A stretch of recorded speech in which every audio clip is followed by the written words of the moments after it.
Excellent Artist. Today we're going to be working on our chickadee picture that we sketched last week. So we're going to add color to the branches and the chickadee. We're going to leave the sky alone for now. So all you're going to need today are some crayons and your paper from last week. Let's get started. Okay, I've got a sketch here of a chickadee that I made. I added a few extra branches on this one. Now what we're going to do today is we're going to add color to the branches and to the chickadee. I always like to start with the lightest colors and work my way to the darkest colors. And the colors you're going to need for the chickadee, let's start with that. You're going to need white. My white broke, but that's okay. Gray, black, a little bit of yellow perhaps, and that should do it. So I'm going to start with the lightest, well, not white. Well, I think I will. I'll start with the white right here. And I'm going to do the belly. If you looked at the photographs that I sent as an attachment on this lesson, you will have noticed that the lightest part of the chickadee is the stomach area, the main body of it. But it's not a pure white. And I don't have a crayon that matches that color. So I'm going to mix colors to make it. So I'm going to add a little hint, just very softly. It might even be hard for you to see, but just barely a little bit of yellow right here on the stomach.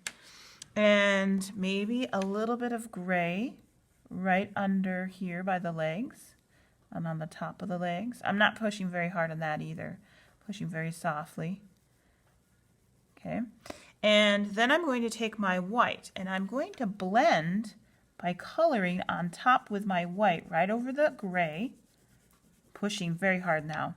And I know it's hard for you to see, but it's mixing with the yellow and the gray and actually kind of smoothing that out. I'm going to get clear up here above the wing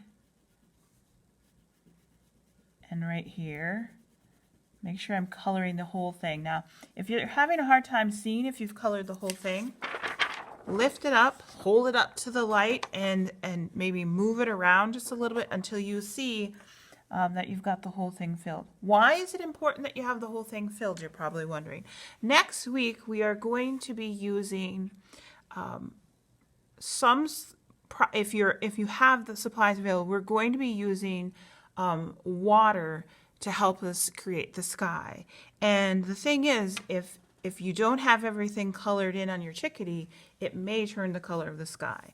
So the next color, I would say, that is the next darkest, or the next lightest I should say, are the wing and the tail. And I usually start by outlining the tail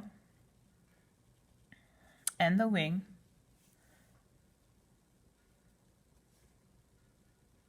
Just with my black. Making sure if I've got lines for feathers that I push those nice and dark as well. And I'm going to then take my black, but this time not pushing very hard. I'm just going to do a very soft value of this black, which actually looks more like gray. Value is the lightness and the darkness of a color.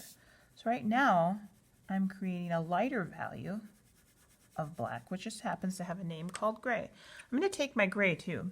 And I am going to, this time, now I'm going to use this one, and I'm going to color over it, but I'm pushing harder.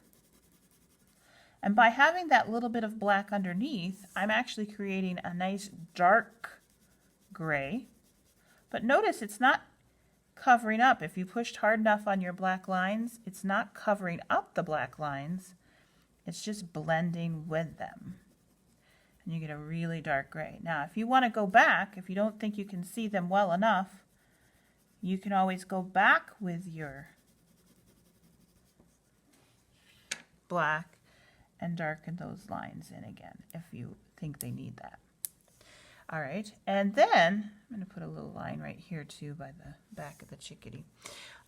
The cap of the chickadee, this is why it's called the black cap chickadee, because it looks like he has a little hat, a little black hat on him. I am going to outline this, go around the eye. We colored the eye in white, and color this in just black. Since he's called the black-capped chickadee, we're going to make a nice little black cap for him, or her. The female and the male chickadees look just about the same if you look them up. Some birds, the male and the females look different. For example, cardinals. The male cardinal is a nice bright red, and the female cardinal has little hints of red on her, but she's mostly brown. I'm going to do the beak, which is not very big. I'm going to color that in black. And this little part under the beak, which is called the beard sometimes. I'm going to just kind of go and outline. Maybe I'll do this with gray so it's not so harsh. I'm going to outline around the stomach, the legs. And I'm going to do my legs. You can either do those black or gray. And since gray is in my hand, I'm using gray. Once you have your chickadee all complete, I'll make sure I get that nice and crisp around the eye. Once your chickadee is complete, then you can start working on the branches. And the branches, I start with brown. So outline your branch first. Of course, the more branches you drew, the more you're going to have to color in. So if you only want to have one branch, that's fine. I just decided to make more than one. Did you ever notice that the branches that are growing off of the main branch are always thinner and smaller? Now I'm going to color it in. I'm going to push very firmly with my brown. Control, so if you need to go slower, notice when I get up here by the feet how slow I'm going compared to how I was going really fast in that big open area. If you need to go slower than I'm going to control and to keep it neat, then that's what you should do. Don't worry about the little crumbs that are showing up on your paper right now from pushing hard with your crayon. Just leave those alone. Don't try to wipe them away. They will actually work like a little crayon and leave little streaks on your paper. I've got to get back here in the corner as well.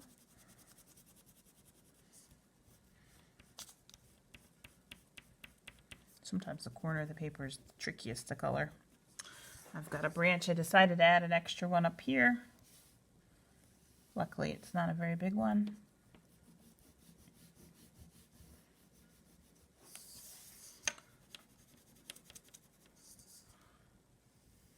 Okay, now that I have my branches, I think I'm going to add a little texture to them by adding some little broken black lines.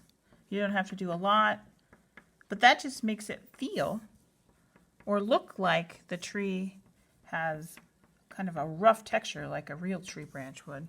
Now this picture, we're going to make it a wintertime picture.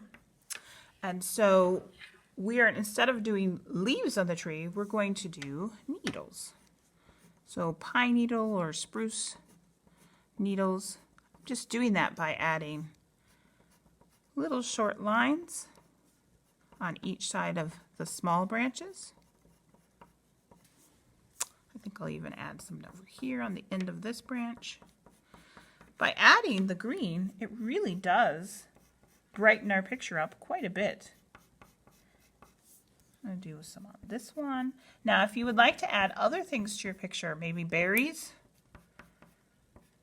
or pine cones, you can do that. That is up to you.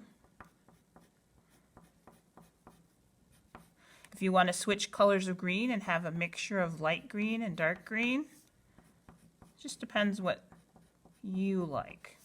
Now, I've got a couple chickadees here that I've drawn. You can see this one I just have one branch. This one I made a couple branches. Either way, it's fine. If these little things are bothering you, these little crumbs that are on there, sometimes tapping your paper or blowing on it, if they still don't come off, you might have to just very carefully flick those off. Don't worry too much about them though, because next week we will do something that will kind of help remove them. Now, the other thing you want to think about is not to color your sky today. Promise me, promise me. We're going to do that part next week. You've done enough work for today. But if you're at home and you've done colored your picture, you colored your chickadee and your branches, then show me a picture of it on Seesaw. And you do that by clicking Add Response and then clicking the photo button on Seesaw. And then your camera will turn on and you should be able to take a picture. You don't need to add a picture to Artsonia today because this picture is not finished. We still are going to be doing the sky next week, and so you'll just have to wait to add it to Artsonia. All right, excellent artists, we're done with this picture for today. Next week, I will show you how to finish it.